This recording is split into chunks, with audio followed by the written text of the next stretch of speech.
ជំរាបសួរពុកម៉ែបងប្អូនទាំងអស់គ្នាយើងវិលជួបគ្នាជាថ្មីបន្តទៀតហើយក្នុងការចែករំលែកវីដេអូទៅកាន់ពុកម៉ែបងប្អូនទាំងអស់គ្នាឲ្យបានឃើញនូវទស្សនវិជ្ជាក្នុងឃុំផ្សារស្រុកកណ្ដៀងបាទហើយនេះជាទស្សនវិជ្ជាមួយដែលខ្ញុំបានធ្វើវីដេអូនេះក្នុងការចែករំលែកទៅកាន់ពុកម៉ែបងប្អូនឲ្យឃើញពីទស្សនវិជ្ជានៃការរស់នៅរបស់បងប្អូនប្រជាពលរដ្ឋរស់នៅក្នុងខេត្ត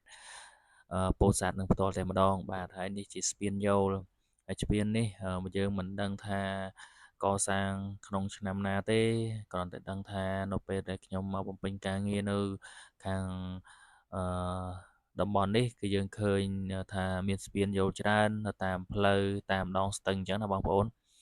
ហើយនេះជាទ្វារទឹកមួយគេហៅថាទ្វារទឹកទំនប់ទឹកចរិតហើយយើងក៏មិនដឹងថាឆ្នាំកសាងនៅពេលណាដែរដោយសារខ្ញុំថតពីចម្ងាយទេខ្ញុំមិនបានទៅដល់ទេហើយយើងឃើញហើយពីទស្សនវិជ្ជានៃស្ពាននេះគឺមានអាយុកាលយូរឆ្នាំហើយដែរបាទហើយនេះជាសាលាឃុំផ្សារហើយវីដេអូរបស់ខ្ញុំមានតែប៉ុណ្្នឹងអរគុណច្រើនជម្រាបលា